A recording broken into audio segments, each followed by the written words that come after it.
a school is built, before a hospital is built, before money goes to roads or refuse collection or water or electricity, 22 cents out of every rand goes to servicing our national debt. Isn't that crazy? We have a massive debt to GDP ratio in South Africa. But having said that, the economy moving slightly upward, we've got macroeconomic stability.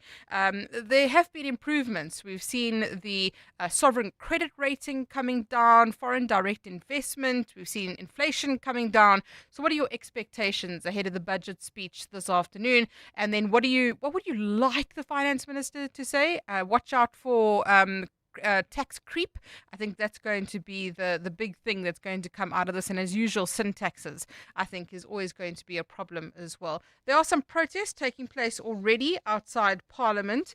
Carlo Peterson, EWN reporter, is there for us. Carlo, good afternoon to you. Thank you very much for your time. Tell us who is protesting and why. Good afternoon, Mandy. Yes, so numerous civil society and working class organizations have come together here outside Parliament today under the banner of Cry for the Excluded. We have seen Cosatu members, SACP members, Equal Education, the Housing Assembly, and Unite for Change. About 1,000 of them gathered here outside Parliament. They are calling for an end to budget cuts, more jobs, and tax cuts for the poor, and for more funds for resources to fight gangsterism and crime in the country, and also calling on government to change its stance on austerity and provide tax cuts for the working class. So, is this one protest that we're seeing, or is it a variety of protests, everybody having their say? Yes, so it seems like one protest and a number of different organizations coming together under one banner. They're basically representing the poor and working class people of South Africa here today, Mandy. Okay. And no sign of the finance minister yet? No sign of the finance minister yet. We await for his arrival.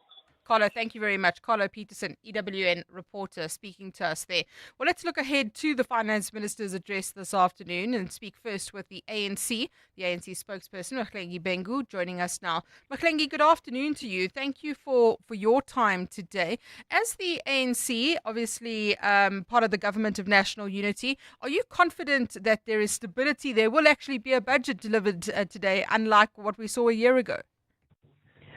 Oh, no, I would really believe that what took place last year is not going to repeat itself today, Mandy.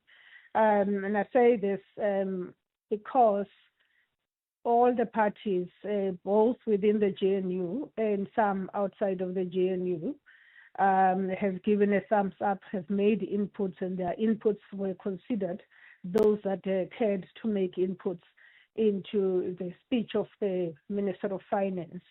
So there's a lot of cohesion, I would say, this time around. There is a lot of coalescence around the fact that our economy is, we now have a stability phase. And then the next challenge is to move from stability to growth, but that we have enough to go with, given the lower inflation, given the fact that we can see that the rand is doing well, given the fact that, a lot has been changing. Our credit status, including with international institutions, has improved a lot. We moved off the grey listing. It's quite a number of things that have not happened in the past 10 years have happened in the direction of improving the state of our economy.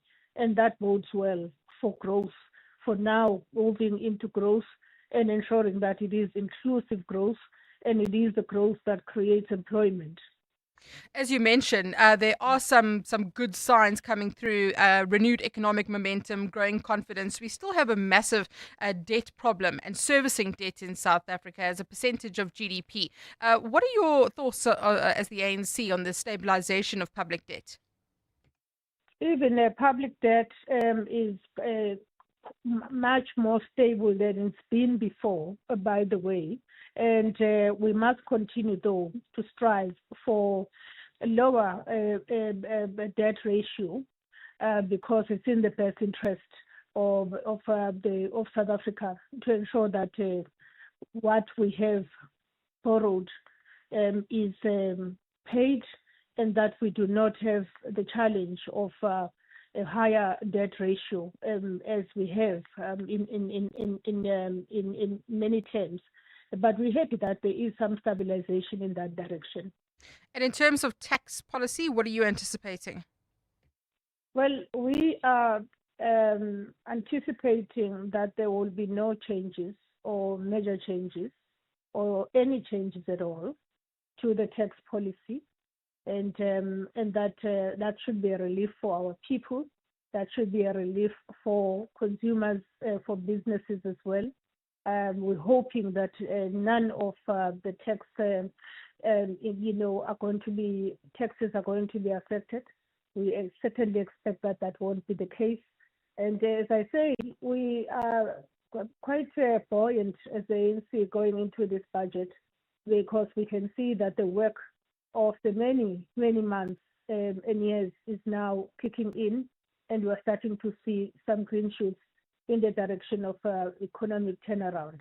Of course, we must still work towards major fundamental changes, such as attending to the structure of the economy and all of those. But these are the quick wins that we're starting to see, and they're good in terms of laying that foundation. Mandy Wiener, ANC spokesperson, thank you very much for your time. That's the ANC's view ahead of the budget speech this afternoon. Encouraging to hear that there is stability, that we're not going to see any kind of drama like we had last year. Well, let's leave it to the opposition parties now to respond to what the ANC expects. Ompile Maotwe is the EFF Treasurer General and joins us now. Ompile, good afternoon to you. Thank you very much for your time. What would the EFF like to see happening in the budget this afternoon, but what do you expect to happen? Good afternoon, Maggie. Good afternoon to the listeners of 702. No, thank you very much. Maggie, we want to see the minister coming out very clearly, speaking about the economic growth. Last year, May, when he tabled his budget speech and fiscal framework, he said he's targeting 1.5 economic growth. But what we've since seen is that Q2, he clocked 0.9%, Q3, he clocked 0.5%. So it's a clear indication that he will not even achieve the 1.5% much needed growth in the country, which should then lead to keeping down unemployment, keeping down inequality, keeping down poverty levels in the country. They're talking 3% growth. That's the target. But we're nowhere near that. Yeah, but Maggie, he's not going to reach 1.5 that he estimated last year. So now targeting a 3%, it's unrealistic once again. The economy has not grown by more than 2% for more than a decade. So what has changed this time around? We are telling him now today that it will not change. He will not achieve that 3% that he's putting on the table. Of course, we need economic growth for us to address the inequality, unemployment, poverty in the country. But there's no point in minister just taking the platform and continuing to mislead the country. What is it that is going to do differently that is going to grow the economy by 3% when he failed to do that for more than a decade, or rather his organization? So we need the minister to come very clear and firm. By the way, we know that the minister really tried and actually agreed with the EFF that he needs to take a posture that says, let's get a word budget that speaks for the people. But we've since seen the IMF coming out clearly and say, no, it's not going to happen. We're going to continue with austerity budget. Go and read the statement that IMF issued on the 19th of February, directing the Minister of Finance to continue with the onslaught onto our people. We will not see anything that will come out of this. Of course, he's going to address the issue. He needs to address the issue of the income tax bracket, where if you get a salary increase at work, it pushes you out of the bracket and you get taxed more, which basically means you'll actually be worse off. We've been talking about it just said for to us, 2 years Mandy, sorry to interrupt you. The Mandy Wiener just said that they don't expect any change around that. What do you think? Come again, they say they're not expecting a change. Yeah, they're not expecting a change when it comes to tax brackets.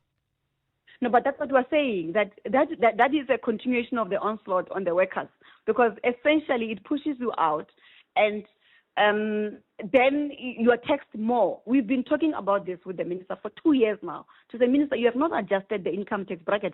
That's unfair. That's double tax, actually, for our people. So the minister must now rectify that and make sure that he addresses the issue of the income tax bracket. If he doesn't, but I think he will, because remember, this is the year of elections. So he's going to want to use it to actually lobby for his party. But it's something that we've been complaining about for a very long time, that you are making our people to be taxed more. Maggie, the other issue is the unemployment rate will not go down for as long as the economy is not exponentially growing with the population growth. If you look at our population is exponentially growing, not only about the people who are coming into the country, but about our children. The matriculants that matriculated last year are now idling in the streets, lingering in the streets, don't have space. Those who matriculated in 2024, some of them are also not absorbed. So what does it mean? They are growing, these individuals. And as much as they grow, they will turn 18 years and be able to look for a job. They will not find a job. So is the backlog over and above the backlog that it just keeps on growing the economy? So even if we can say the economy is growing, but as long as it's not exponentially growing, it will not address the issue of unemployment. Because if it's not growing, then it means there's no economic activities that are happening to then push people to be at work throughout the day. So we are not going to see any changes. We said, Minister, your operation Vulindlela is opening the doors for private sector, which are not coming with anything. Private sector is not coming with a skill, it's not coming with capital, it's not coming with the infrastructure. The infrastructure is there. In the energy sector, in the railway sector, in the port sector, now they are venturing into water services.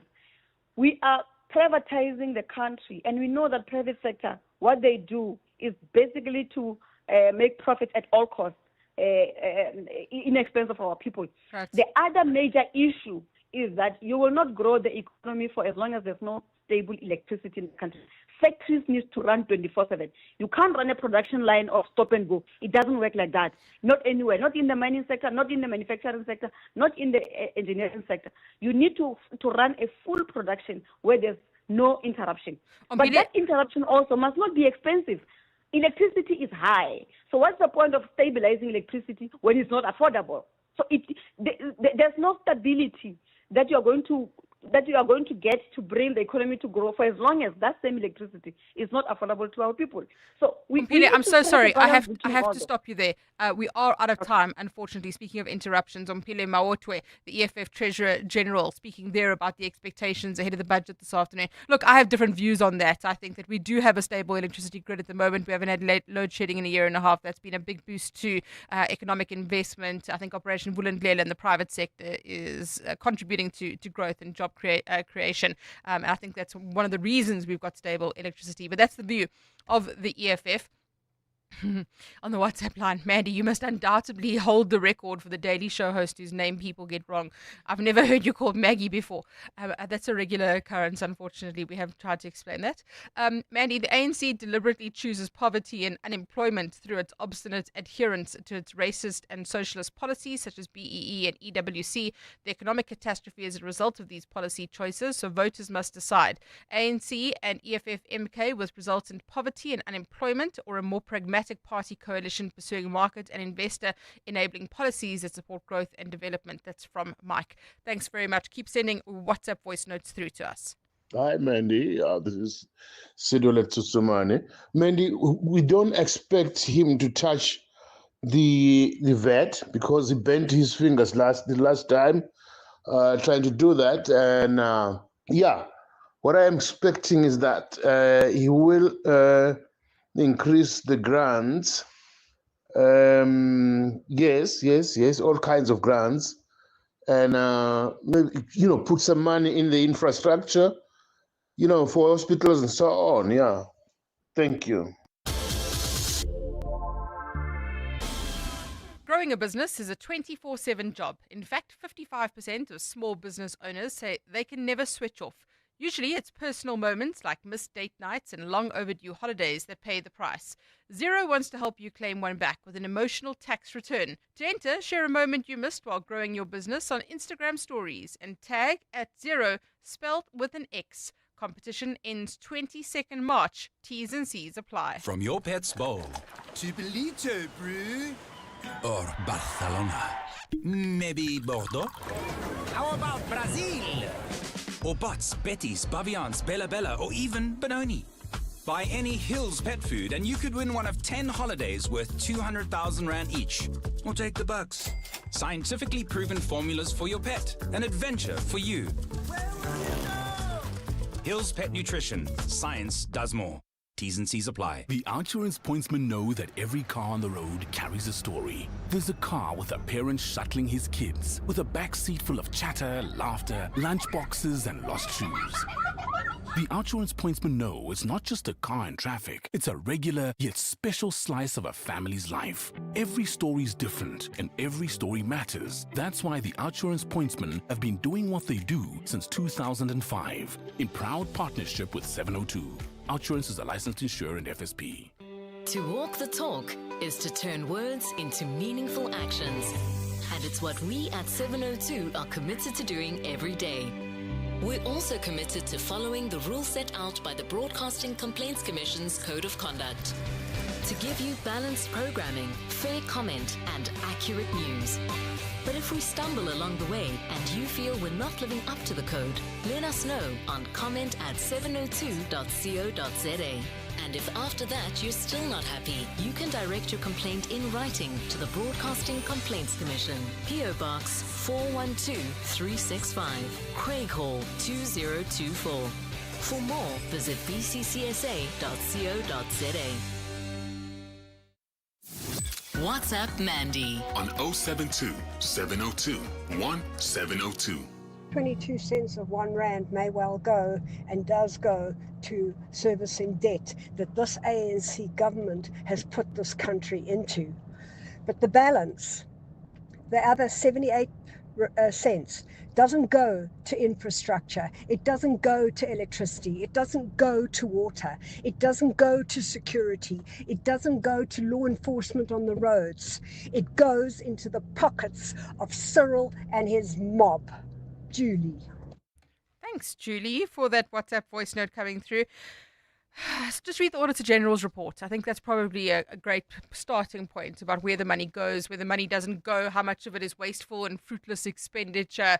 And corruption, of course, is a big issue as well. So let's talk healthcare now. Yesterday, we had the statement from the presidency on the NHI, essentially saying that we can't go anywhere with NHI until the lawsuits are sorted out. So that's the one aspect of it. The other is what the finance minister is going to do around medical scheme tax credits and whether those will be retained. Let's try and understand this further with Dr. Katlego Motudi, who's the managing director of the Board of Healthcare Funders. Dr. Motudi, good afternoon to you. Thank you very much for your time. Just firstly, with the basics, for those people that don't understand what medical scheme tax credits are, what are they? Good afternoon, Mandy, and thanks for having us. Medical tax credits are a form of a rebate that are paid back to those people who fund their own healthcare. For every beneficiary, the first two, you get back about 364 Rand, and then the subsequent ones, I think, 246. And this is to just encourage people who are funding their own healthcare to do so with some sort of subsidy from the fiscus. So what would the Board of Healthcare Funders like him to do in terms of providing clear policy certainty around medical scheme tax credits? So there's been a lot of talk in the recent past, I think largely on the back of the industry trying to get an understanding of how the NHI is going to be funded, to the effect that tax credits would be removed. And there's a proposal from the Department of Health that they be removed, and that 33 million rand or billion rand, that is collected on a yearly basis is then used to fund NHI. While we acknowledge that NHI implementation is still a bit of a way off, and we think that tax credits should actually be maintained, because we are all aware that government does not have adequate resources to actually provide healthcare services for everyone. As it stands now, you often have cutbacks, and even essential services are not funded for those people who rely solely on government. So what we observed is that since 2021 tax year, Mandy, there hasn't been an increase in the rebate, in that they were frozen at those figures that I have shown you. What it means is that over the years, the rebates have become less assistive to those who pay for their own healthcare through medical aids. So we'd like to at least have an inflation-linked adjustment to this tax credit, so as to help these beneficiaries who buy healthcare separately. You're arguing that beyond the immediate impact on household budgets, there are long-term consequences for the health system too. I mentioned NHI at the start. What are some of these long-term consequences? I think one of the biggest arguments around the impact of NHI is always around whether it will positively or negatively affect access to healthcare services. Removal of the tax credits would actually achieve the opposite, in that access to healthcare will be impacted.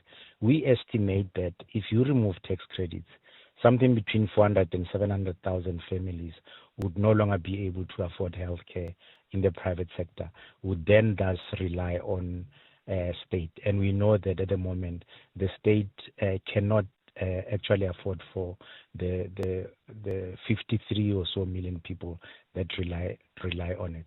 And we think that going forward, you also need to make sure that you have a balanced financial system which is catered for on both sides. So instead of having a single funding mechanism, you have multiple funding, and that will make sure that you at least maintain the access that you currently have. But removing tax credits and also subsequently removing medical aid scheme, as suggested by the National Health Insurance Fund, would negatively impact our goals to achieving universal health coverage.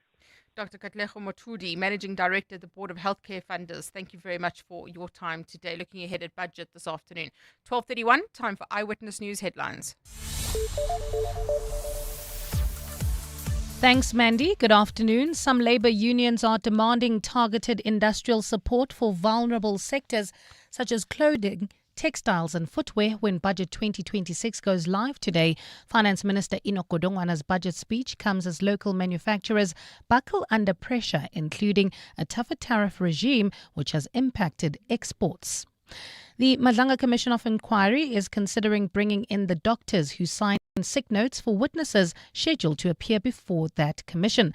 This is to try and prevent the recurring problem of witnesses falling ill before testifying. The commission is not sitting today after a witness who was due to testify this morning submitted a medical certificate stating he is unwell. And Coronationville and Westbury residents are not convinced by the sudden restoration of water in their communities following their protest action. Supply was restored to some households yesterday after angry residents blocked roads with burning tyres. The residents were demonstrating against the lack of running water. Well, those are the headlines. This EWN and more at 1 or as it happens. EWN Sport. Good afternoon, I'm Anthony Teixeira. The Springboks' first alignment camp of the year features 11 uncapped players, 5 still in the junior box ranks, as well as 14 Rugby World Cup winners. SA Rugby announced the 49-player squad for the camp, which runs from the 3rd to the 6th of March in person, as well as virtually for the 21 overseas-based players. It's a busy year for the Rugby Championship holders, as they play 13 tests and potentially a 14th should they make the Nations Championship final. In cricket, the Proteas women will look to seal the ODI series against Pakistan when they meet this afternoon. Sinalo Jafta says they're targeting a clean sweep ahead of next month's New Zealand tour. Oh, 100%. Momentum is always really good. But I think going into New Zealand, I look at the squad and I look at everyone. Everyone knows what's at stake. And we're just going there to dominate and play the best cricket. Play begins at 1 p.m. at Centurion, while at the Men's T20 World Cup, co-host Sri Lanka will head out against New Zealand, with both sides needing a win to keep their semi-final hopes alive. The Black Caps' first match was washed out against Pakistan, while the co-hosts know the loss today would end their campaign. First ball expected at 3:30. While in football, the title race is heated up in the Betway Premiership. After 17 games, Mamelodi Sundowns and Orlando Pirates are separated by a single goal scored. They've accumulated 30 points each, as well as having a positive 19 goal difference. The Brazilians left it late last night to beat Amazulu 1-0, and Stellenbosch with a comeback 2-1 victory at Kaizer Chiefs. Atletico Madrid, Newcastle, Bayer Leverkusen have all advanced to the UEFA Champions League round of 16. Bodo Glimt stunned three-time winners Inter Milan 5-2 on aggregate. The second legs of the playoffs continue this evening. PSG 3-2 up against fellow French side Monaco. Record winners Real Madrid a goal to the good against Benfica. Borussia Dortmund 2 goals up against Atalanta, while Juventus need to overturn a 5-2 deficit from the first leg against Galatasaray. Anthony Teixeira, Eyewitness News Sport. EWN Traffic. Well, at this hour, if you are heading towards the Pretoria CBD, roadworks causing heavy delays. This is in Centurion on the N14 northbound between the N1 Brakfontein interchange and Jean Avenue. If you're leaving the Joburg CBD, also slow-moving traffic. This is on the M2 westbound between the Crown interchange and Main Reef Road. There's also slow-moving traffic. That's in the Mother City due to a stationary bus N2 outgoing approaching the M5. Also, stationary truck slowing down traffic on the N2 outgoing. This is before Victoria Road. If you come across any other traffic issues, please WhatsApp us on 072 702 1702. There's more EWN on air, online, and on the EWN app. Every day I'm hustling. It's our reality as business owners. And it's good to know that there's someone out there who takes care of the business that makes the business. Gotta love My Way Business Insurance. Saving big on premiums with 24/7 emergency services, plus My Business Assist with marketing, legal, and labor advice services. Visit myway.co.za or dial 0860 64 64 64 and get a quote today. My Way is a licensed non-life insurer and FSP. T's, C's, and standard rates apply. My Way. Live your way. Different sounds, different worlds. Different artistic expressions, music, art, and fashion collide. Are you coming? Let's go to the place where the beat drops, the fashion pops, and the art rocks. We're talking Focalistic, Dali Wonga, Mafigi Zolo, Kurt Darren, Maclara Doughboy, Zoe Mudija, Claire Johnston from Mango Groove, the Twani Gospel Choir, and more. Mahindra Fusion Fest, Saturday 7th March, Sunbet Arena. Tickets on Ticketmaster now. See you there. I heard her interviews run smoother because she somehow finds the right people the first time around. Yeah, it's like she already knows who fits where before they even sit down. She must have gone for special training, like some Sixth Sense HR certificate. No, guys, it's SA Youth, the largest youth online recruitment platform. It's fast to post, effortless to use, and effective every time. Recruit on the portal to potential. sayouth.co.za, powering South Africa's youth workforce. Small businesses are anything but small. They're the backbone of our communities, the dreamers, the doers, the ones who keep Mzansi moving forward. That's why 702 and Capitec Business Banking are putting them in the spotlight. Every Thursday between 6 and 8 p.m., catch Small Business Focus with Capitec, where we showcase the hustle, heart, and the secrets to thriving in today's economy. Your vision matters, and with Capitec, you're never building it alone. Small Business Focus with Capitec, the business bank for everyone. Thursdays between 6 and 8 p.m. on 702. Capitec Bank is an authorized FSP 46669. And now, it's back to Mandy Wiener on the Midday Report. This is 702. Let's walk the talk.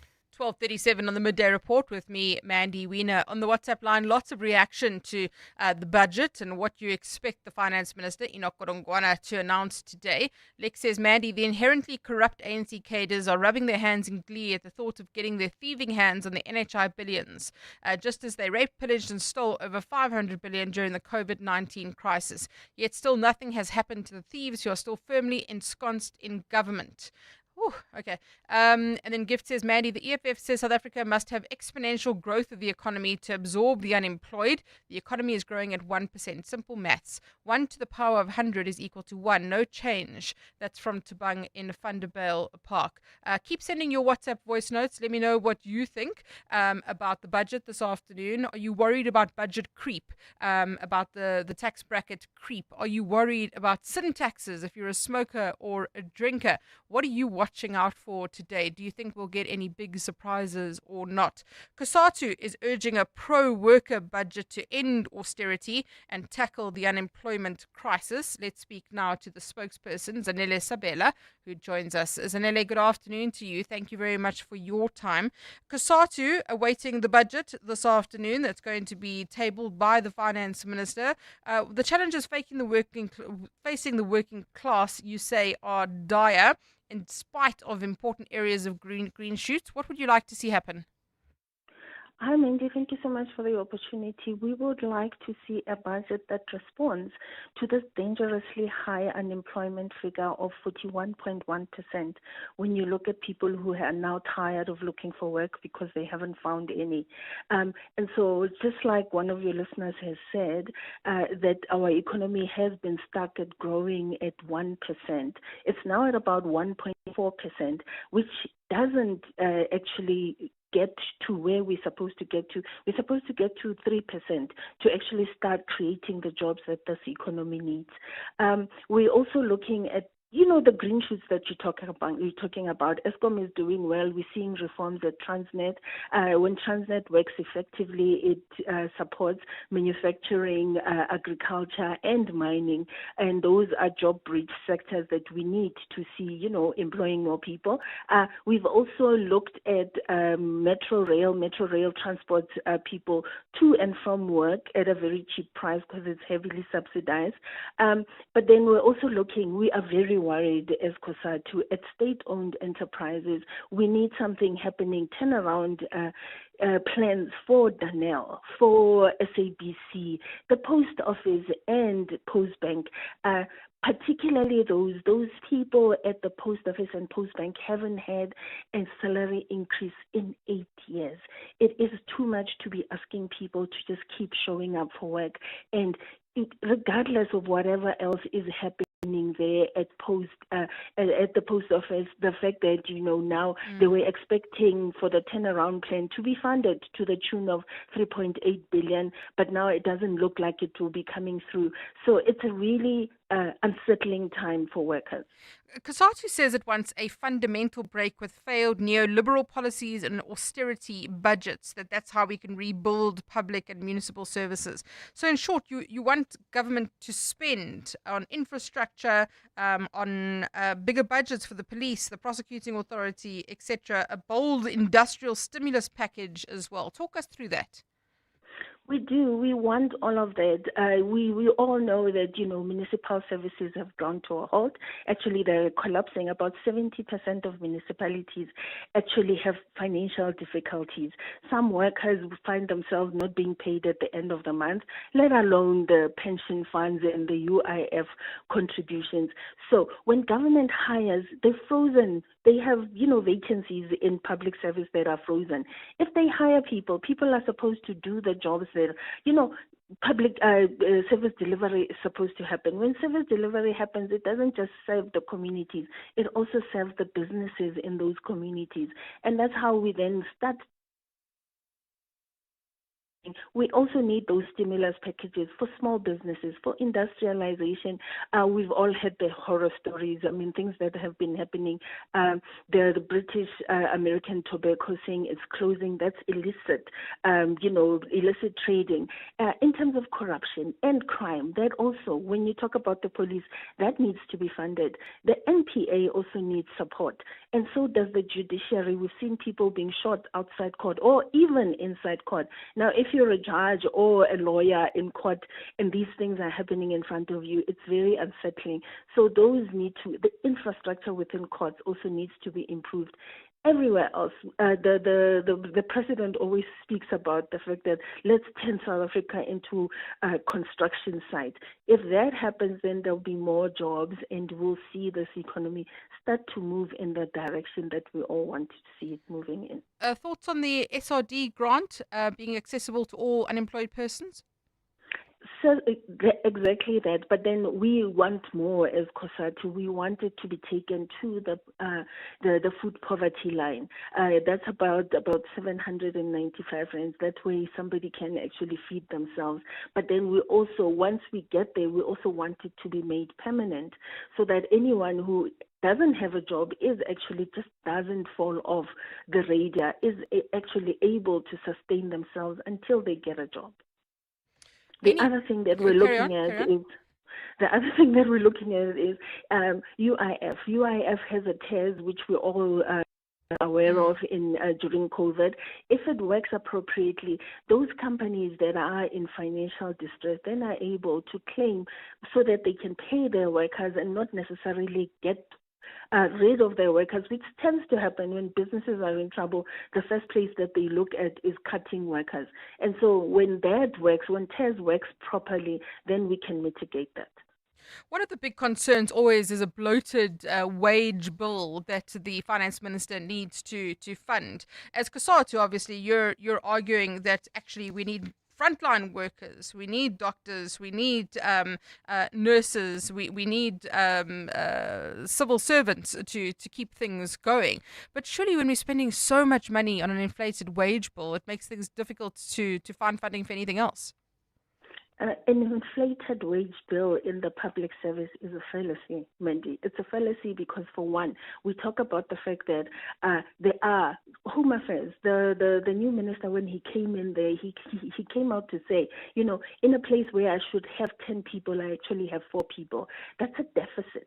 So that can't be true. The thing that we need to be looking at, and we talk about corruption, but those ghost workers, people who, quite frankly, are not even existing, but they earning a salary month to month, those are the gaps that we should be closing. Those leakages are ones of the. But this whole thing about there's a bloated public service wage bill is not here. You've heard when we're dealing with the GEMS thing that people only received a 5.5 wage increase last year, but then they're expected to fund a 9.8% members' contribution increase.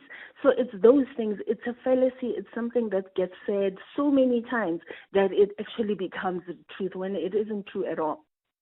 Zanele, thank you very much for your time. Zanele Sabela is the spokesperson for Cosatu, looking ahead towards the budget later today. They want an end to austerity budgets. They want government to spend. A bold industrial stimulus package is what they're arguing for to kickstart the economy, reach 3% plus growth rate as well. What are your thoughts on that? Stand a chance to win a share of a red-hot 3 million rand with the Hollywood Bet Spinner Zonke jackpot race. Enter the chase and enjoy a feast of fun where every spin could unlock riveting rewards. To start your adventure, bet 2 rand or more on selected habanero games every Wednesday, Friday and Saturday between 8:30 and 10:30 p.m. The racing revolution starts now. Dive in and prepare to take top spot. T's and C's apply. Hollywood Sportsbook is a licensed betting operator. No persons under the age of 18 years are permitted to gamble. Winners know when to stop. South African Responsible Gambling Foundation toll-free counselling line 0800 006 008 or WhatsApp HELP to 076 675 0710.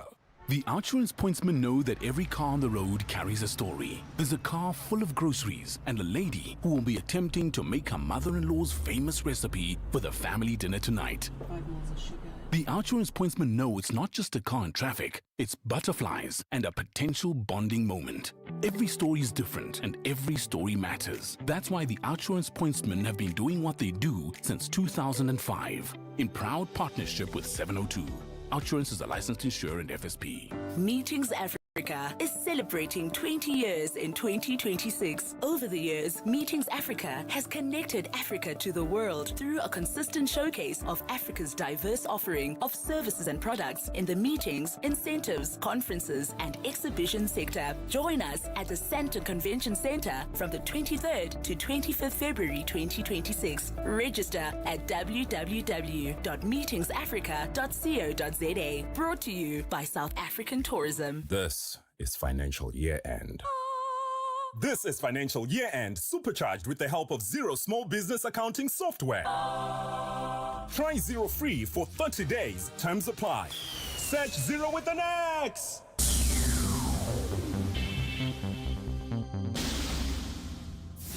WhatsApp Mandy on 072 702 1702. Hi, Mandy and the team. I've heard almost everyone talking about economic growth or GDP growth, but who said GDP is the gospel of economics? Because you can grow GDP by 10% or 15%. As long as we have a lower income per capita, then that GDP growth won't be realized, and that GDP growth won't change anything. David. Hi, Mandy, Chris here. You know, sometimes when the Cosatu officials talk about collapsing companies and calling on the government to come in and resuscitate those companies, pumping money. I ask myself to say, Cosatu is getting a lot of money, premiums from the membership. Why can't they establish a commercial wing and take over these companies and show the government that this is what we want, this is what we can do? Save the post office, save the nail, save the cigarette company, save Tongat Hewlett. Thank you. Bye. 702. Mandy Wiener. Weekdays 12 to 1 p.m. Thank you for all of those WhatsApp messages coming through. We're going to shift away from budget for now and look at some of the other stories on the news agenda today. The Madlanga Commission today, a new witness was expected after General Shadrack Sibiya completed his testimony, but that didn't happen. There was a postponement due to illness. Tabiso Goba, EWN reporter, joining us in studio. Hey, Tabiso, talk us through what happened. Good afternoon, Mandy. As you said, there won't be any hearings today because the witness filed a medical letter saying that he was sick. The witness, obviously, we cannot name the witness at this stage. The witness is understood to be a crime intelligence officer that deals with informants and agents within SAPS. So you can imagine that this witness was obviously going to elaborate more on Brown Mokhotsi. We do know that Brown Mokhotsi is saying that he is an informant for crime intelligence. So when he does eventually appear, that's going to be interesting, whether this crime intelligence officer is aware of Brown Mokhotsi and the work that Brown Mokhotsi has done for the crime intelligence department. But as I said, he submitted a medical letter, and there was obviously an issue in terms of the... Lots of people seem to be getting very sick when they need to suddenly appear before a commission or an inquiry. 100%. And there was quite a number of issues. And I think the first one is that this letter that this witness submitted is that he was booked off sick from the 21st of February to the 25th, which obviously is today. It's conveniently on the day that he's supposed to appear. And then secondly is that what the Madlanga Commission said that in the section where it's written the reason or for injury or illness, there's nothing written there. It's what's written there can't be read, so they don't know what illness he is suffering from. But then, as you said, this has been a pattern in the Madlanga Commission. You remember last year, Tumsani Kumar, the head of intelligence, he called in sick. Shadrack Sibiya was supposed to appear in December. He also called in sick. Witness F earlier this month, he called in sick. And now, obviously, this crime intelligence officer is calling in sick. The commissioner, Sesiba Loyi, obviously expressed concerns about this person that's starting to emerge, and this is what she had to say. With the risk that this may be a recurring issue, as you indicate, I mean, I think we've had this before, if not with this witness, then with other witnesses, that perhaps you may want to consider whether at some point, if this persists, whether a medical doctor or health professional who signs a certificate should not be called to come and testify. Alternatively, whether there are no appropriate circumstances to compel a witness to come if we end up with certificates like this. For example, in this case, it's an option available to the Commission, and we would ask you to address us on that at the appropriate time. Do we call the doctor? Do you apply and ask for a warrant to get the witness to come here because they don't provide satisfactory explanation and proof that they are unwell? Well, so that's quite something if you're going to be calling medical professionals to come and testify that actually somebody is sick. There must be precedent for this. I mean, court cases all the time are affected by witnesses who call in sick as well. Where does this leave the commission? I mean, as we know, we've had a number of commissions in South Africa, commissions of inquiry. I don't remember a medical doctor ever being called in or being subpoenaed to come and testify for an inquiry over a sick letter. So this obviously would set some sort of precedent and would be sort of a first in the Commission of Inquiries. But obviously, I think the problem here, man, you remember that the Madlal Commission was given 6 months to complete its work. And that 6 months obviously ends next month in March. And they're obviously in a race against time. And they obviously can't afford for all these delays that are happening. It's not just, we know obviously Suleiman, he was supposed to appear. There was an administrative delay in his case. And now witness F still has to come back. This witness also still has to come back. So it does seem like the Madlal Commission is in a race against time. I think obviously what we've seen in the commission, there's a very good chance that its deadline will be extended beyond March. But for now, they're obviously dealing with the March deadline, and it does look they're in a race against time. And that's why they're obviously trying to press and ensure that these witnesses that have to appear do appear on time. Tabiso, thank you very much. Tabiso Goba, EWN reporter, explaining why the Madlanga Commission is not running today. We have another sick witness. If you're a doctor and you write a sick note for somebody, how would you feel about then having to testify at the Madlanga Commission or at ad hoc, wherever it may be, saying actually this person is sick? I'm sure that you'll be running for the hills not wanting to give that medical note. 702.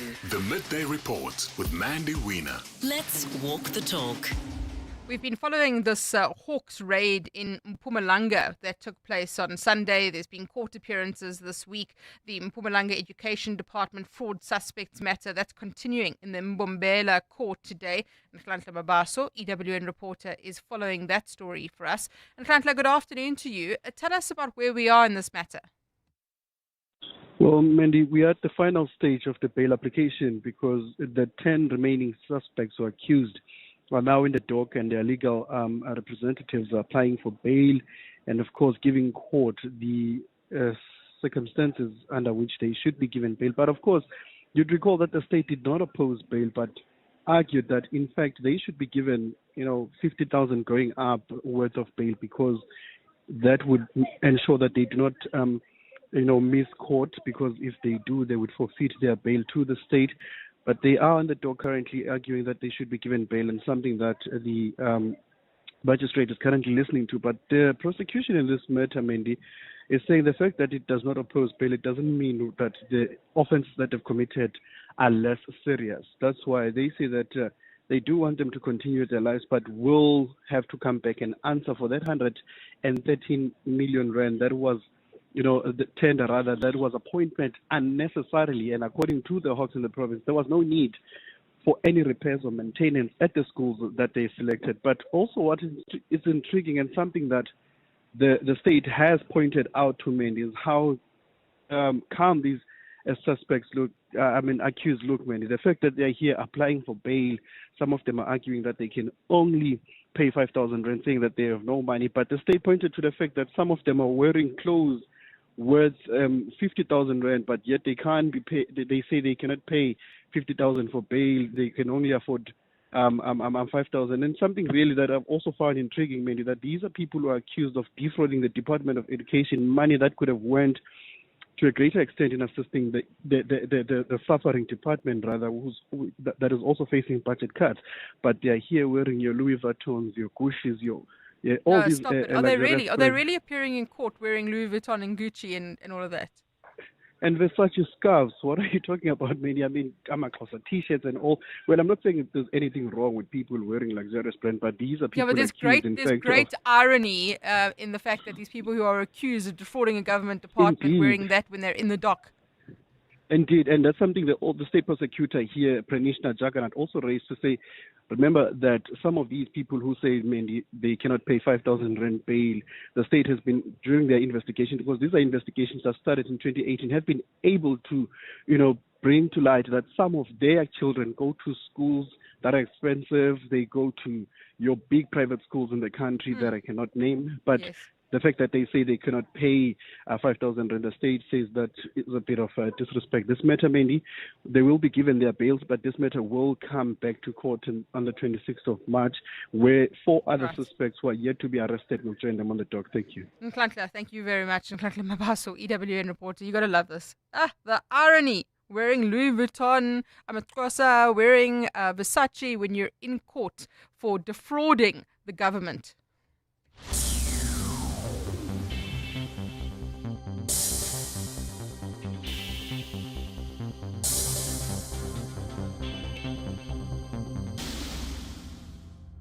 This is a message from Johannesburg Water. Johannesburg Water assures residents that the city is not facing day zero. Current water challenges in parts of Joburg are infrastructure related, not a system collapse.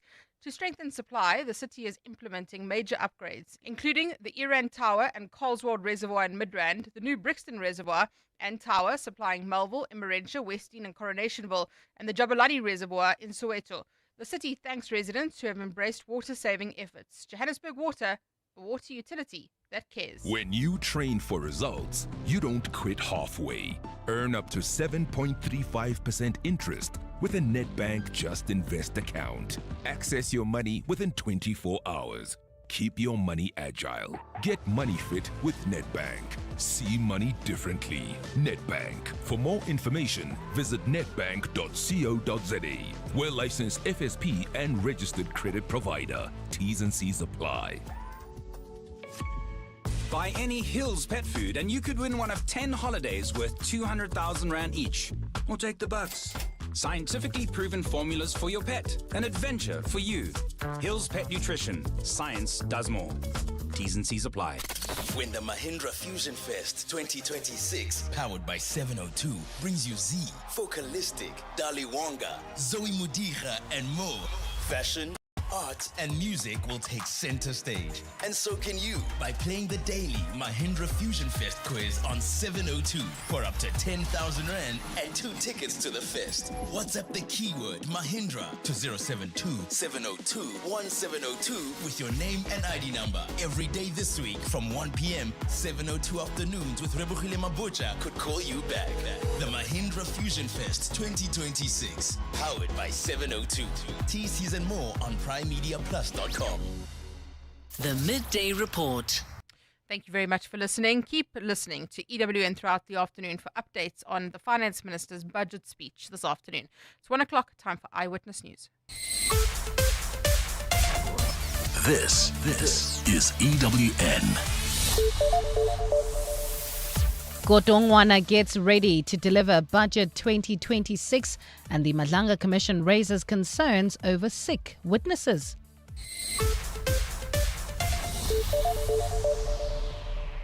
Good afternoon, I'm Bali Dlamini. Some Labour